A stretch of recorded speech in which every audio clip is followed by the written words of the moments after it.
তো আজকে আমি তোমাদের সাথে শেয়ার করব দই কাতলার রেসিপি। তো প্রথমে এখানে দেখো মা কড়াইতে সর্ষের তেল দিয়ে দিচ্ছে, পরিমাণ মতো মাছগুলো ভেজে নেবে।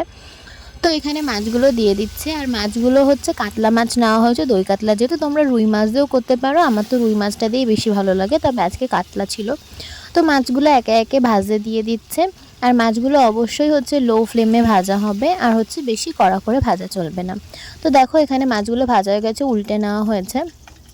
তারপরে এই যে মাছগুলো তুলে নেওয়া হয়েছে, দেখো ঠিক এরকমভাবে মাছগুলো ভেজে নেওয়া হয়েছে। তারপরে মা এখানে কাজু আর পোস্ত বেটে নিচ্ছিল।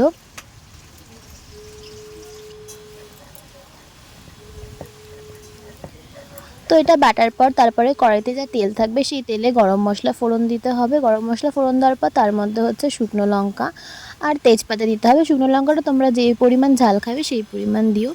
আর এখানে দেখো তারপরে হচ্ছে এর মধ্যে পেঁয়াজ কুচি দিয়ে দিচ্ছে, পেঁয়াজটাকে হচ্ছে গ্রেট করে দিয়েছে।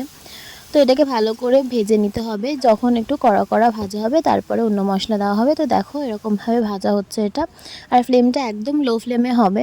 তো এরপরে হচ্ছে এর মধ্যে দেওয়া হবে হচ্ছে আদা বাটা। তো আদা বাটাটা দিয়ে এটা ভালো করে হচ্ছে কষিয়ে নিতে হবে যতক্ষণ না পাশ থেকে একটু তেল ছেড়ে আসছে। তো দেখো কষানোর পর একটুখানি সামান্য পরিমাণ জল দেওয়া হলো, একটু লেগে লেগে আসছিলো। যতক্ষণ লেগে লেগে আসবে তখন তোমরা সামান্য পরিমাণ জল দিতে থাকবে। তো এটা হয়ে যাওয়ার পর এর মধ্যে দেওয়া হলো যে পোস্ত আর কাজু বাটাটা এর মধ্যে দিয়ে দেওয়া হলো। তো এটা দিয়েও কিছুক্ষণ কষিয়ে নিতে হবে।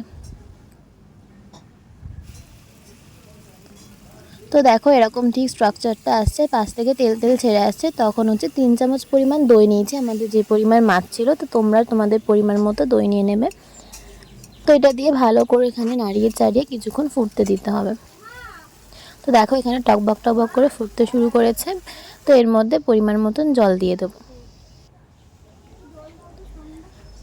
তো তারপরে যখন জলটা ফুটে আসবে তার মধ্যে হচ্ছে ভেজে রাখা মাছগুলো দিয়ে দিতে হবে।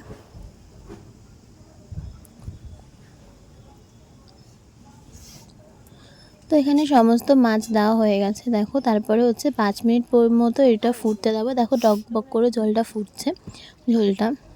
তো এর মধ্যে তারপরে গরম মশলা দিয়ে দিতে হবে। তো আমাদের দই কাতলা রেডি। 10 মিনিট মতো একটু ঢাকা দিয়ে রাখতে হবে ফ্লেমটা অফ করে।